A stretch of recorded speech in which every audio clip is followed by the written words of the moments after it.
How are you feeling about these cases heading before the court today? Well, of course, I think that it is kind of hard.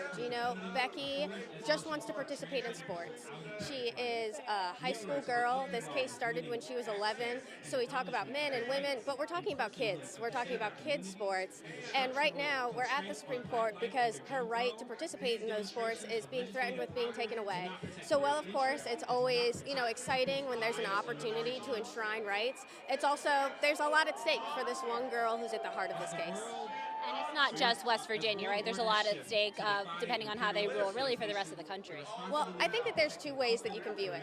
On the one hand, yes, this is an important case, and I think it's going to give a lot of insight into how the court is going to handle these issues in the future. But on the other hand, this case really is just about Becky. It's not about trans students' right to participate broadly in West Virginia, or most certainly not in other states. It's about whether, in Becky's particular situation, is it fair and is it constitutional? And Becky's situation is kind of unique. She does not have this athletic advantage that they say forms the basis of the law and justifies it.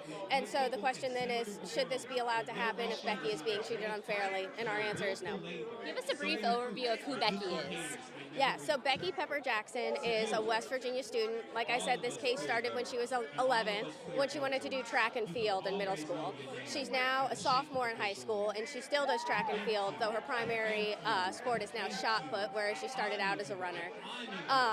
And she just, I don't know if you all have gotten any quotes from her or seen any of the news coverage where she talks about the role that sports has played in her school experience and her life. But it has been a place where she's been able to make friends and feel community and, feel really supported. And so the idea that she would lose that opportunity is hard to imagine when you see this one particular girl who it was causing no harm for her to participate, and now the state is going to such lengths to try and, support and defend this law. I get asked a lot, what am I doing now? I'm no longer coaching. I do work for Turner Sports. I do work for CBS. I'm calling college basketball. But I've got a little bit more time than a lot of my coaches, including my son right now, and your coach in Florida, Todd Golden, who are at work right now, trying to do the best they can on the court. At the same time, off the court, college athletics is a complete mess. We have not found a way to revenue share and to have some sort of shared governance whereby the student athletes can benefit from what we've got going on right now. But right now, there are no rules. There are no guidelines. The courts have said that the NCAA is a huge antitrust violator, and they're probably right.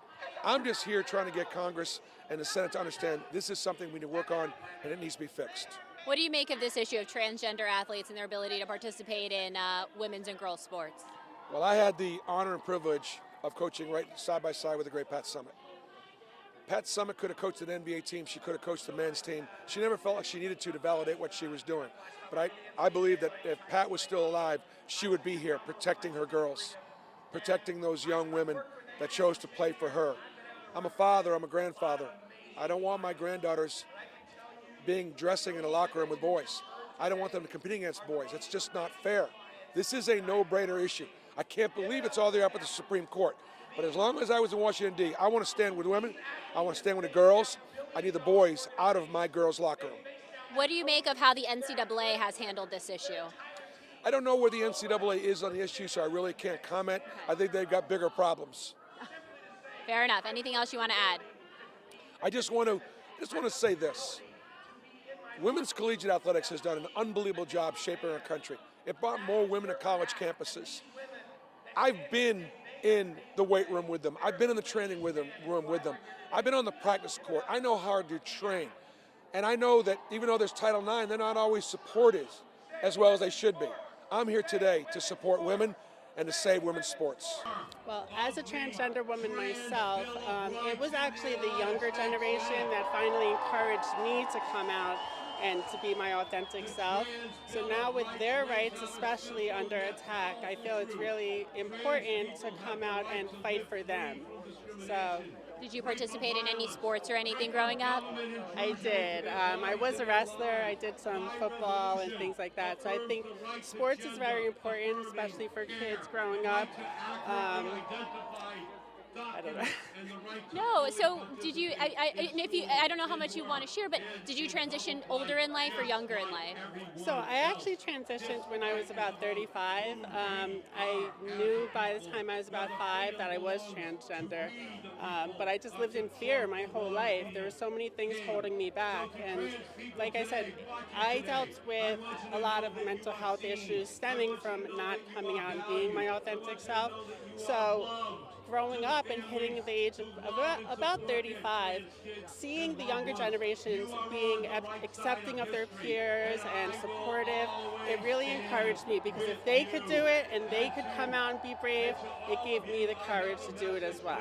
Why were athletics important to you growing up and being a part of those sports programs? Well, especially for me being transgender and not being able to live as myself, it was really hard for me to make friends and, find my group that I really meshed with. So being in sports is a way for people to come together and to learn teamwork and all the different skills that you need to be successful in life. Thank you so much. What brought you out here today? Why is this such an important issue to make this trip? So it's kind of a two-pronged issue. The sports issue is sort of something that I kind of view as being just on the surface level of what these cases are really about. Obviously, participating in athletics is important for young people, especially like you learn a lot of social skills, you learn how to participate as a member of a team, you learn how to cope with the possibility of you lose a game, maybe you have a bad season, and you learn how to kind of self-assess and pick yourself up again, and kind of just good coping skills and things of that sort. So I think it's important for people to be able to feel included in that kind of activity, and I also feel that the Supreme Court just doesn't need to be hearing a case like this. There's athletic commissions that exist that are the ones who should be responsible for kind of making these types of decisions. And I think that we should trust the experts in that case to kind of make those choices. But more so than that, I'm particularly concerned because if you look at the wording of the cases that are being made, the results of these cases could have greater implications on trans rights across the board overall. So it's really an issue of the language that they're using to attack these trans athletes can then be weaponized to use to take away civil rights abroad, and that's the thing that's the most concerning to me.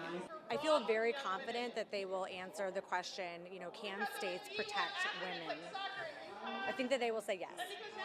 I think that could be a sweeping majority, even if that's what the opinion is limited to. Where it gets a little bit murky is if the opinion is expanded to include and answer the question, does Title IX require that sports are sex segregated? That I'm a little bit, not so sure about. I think the chances are not as great with that scenario, but I feel very confident that we will get a favorable decision. Do you think the West Virginia case is a little trickier than the Idaho case? I think that they both do such a good job of outlining biological reality and making sure that the Constitution is interpreted in a way that upholds the different categories of individuals. And so I'm very confident there will be the protections afforded to women, and I'm very excited to see this come to a close. So if you were to be talking to, I know it's not necessarily a topic for like middle schoolers, but if you were to talk to like a 12-year-old, how would you describe, I guess like our average viewer, break down what the court is weighing today? Like what's the core legal issue? The essential question that they're asked to answer is, can states within their constitutional bounds issue laws that protect women and girls? We know that women are different from men, right? Girls and boys are different. They can't change to become the opposite. And so the women are the more vulnerable class, the girls are the more vulnerable class. States are within their rights to protect the more vulnerable people that live in their states. And I'm very confident the court is going to decide in favor of that. Idaho and West Virginia have these common sense laws on the books that say boys can't compete in girls' sports. 27 states have similar laws. And so that's what's at stake today. This issue of transgender athletes competing in sports has impacted you directly. Yeah, so I raced against 2 biological males in high school. I lost 4 state championships, 2 All New England awards, and other countless podium medal opportunities. It was just really heartbreaking to line up against biological male time after time and know that I didn't have a chance at winning. Tell me how that felt, like what was going through your mind at the time. You had to have been very young. Yeah, I was 14 the first time I raced against biological male. And it just got progressively worse as I got older. You know, as I progressed in my time, so did those two athletes. And it was just so hard to put all this work in and to know that even as I started to shave off tenths of a second off of my time, that it was nowhere near what they were going to be running. And what have you made of this legal issue? It's really grown over the past couple of years, especially from, you're one of the trailblazers where it started to what you see behind you today at the Supreme Court. Yeah, I'm so happy that so many girls have spoken up in their own, have experienced this themselves and have decided to take a stand. It was really just me, Selena, and Alana doing this back in 2020. So to see it get to this point is really exciting, and I hope everything goes well today. That had to have taken courage. Yeah, it was really hard at first, but definitely seeing all the positivity has helped so much over the years. Do you talk to younger female athletes today? And if so, what are those conversations like? Yeah, there's so many new, younger female athletes that are joining this stand, and I'm so proud of them for doing that. It's such a hard thing to stand up against this issue, especially with all the negativity that's out there. But the more of us that come together to talk about this issue, the better it's going to be. The more of us that we can stand together, hopefully quicker the change can be made. What do you say to critics who argue there really isn't that big of a difference and just let the transgender athletes participate? Yeah, I mean, I did this for 4 years in high school, and the difference was huge. I mean, these athletes were beating us out by half a second in the 100 meters, which is a huge increment in time. And we just know the biological difference between men and women. That's why we have sex-separated sports in the first place. I mean, if we just let every man race against women, there would be no women's sports, and that's why we're out here today, fighting for that. When you first started facing this, you first started racing and having those losses to biological males, what kind of support did you get from the people in power, from the coaches, from your school administrators? Tell me, walk back in time, and what was that, 2018, is that about the year? 2017, okay. So what was the climate like among leadership in 2017 regarding this? It was so hush-hush, nobody wanted to talk about this issue, even the administrators, coaches, everyone was kind of quietly giving their support, saying, oh, this is wrong, you shouldn't have to be doing this, but no one wanted to stand up and vocally say that. So it was really hard for us girls to kind of realize that we were going to have to be the ones to say something, and that the people in power weren't going to do it for us. Is there anything else you want to add? Just that we're out here, fighting for fairness for women. Competing in women's and girls sports impacted you personally? So I was forced to compete against two biological males throughout all 4 years of high school in my home state of Connecticut in track and field. I competed against them in the short sprint events, and I raced against them dozens and dozens of times throughout the years. And I was never close to winning a single time. And after I lost out on qualifying for our regional New England meet in the 55-meter dash by 2 spots, with those top 2 spots being taken by the male athletes, I said enough is enough, and if the adults in the room don't want to do anything to protect us, then I need to be the one to stand up. So at just 15 years old in 2018, I started speaking out on this issue, asking for fairness to be restored to my sport. So you were one of the first ones to speak out on this issue. What has it been like to watch it swell over the years into what we see out here today, all the way at the Supreme Court? It's been incredible to see the amount of love and support that we've gotten from people across the country, and throughout the last few years there have been so many incredible girls that have since joined me in this fight, because in the beginning I was really the only one, that there was nobody else out there with me. I felt like I was tackling this alone, so I'm so thankful that there's so many incredible girls that have since stood up and decided to share their stories of competing against men and ensure that no one else has to go through this pain and heartbreak. And you have your lawyer here with you. Can I get your first and last name and spell it again so we have that all on record? Yes, it's Matt Sharp, M-A-T-T-S-H-A-R-P.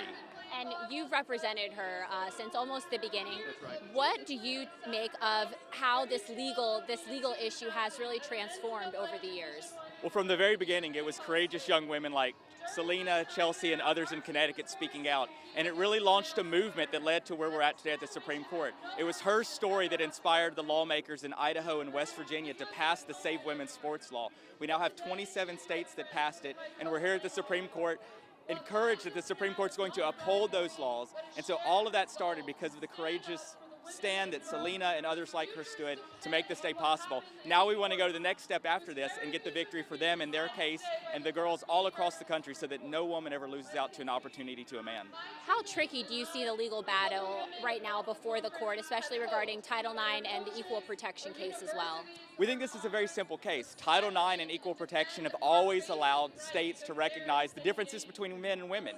Those differences matter in places like sports, in locker rooms and restrooms. So all we're asking the court to do is recognize that when there are physiological differences between men and women, and those differences matter on the playing field or in the locker room, that states can protect the interest of women and not allow men into these spaces or on the playing field. Why, you've experienced this firsthand, why do those biological differences matter? Because some people say there really is no difference. It really is like not that big of a deal. What do you say to those critics?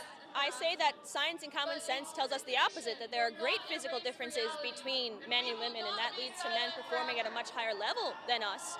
And sports are about biology. They're not about identity, so you need to compete in the category where it's most fair to everybody involved. And if you take a look at either track and field or swimming, or they're one-on-one, you can see that in every statistic, men outrank the women. There's no world record out there in track or swimming where the woman's mark is better than the men's mark. So that alone should tell you that there are great differences between us and that our sports need to be separated, and women competing against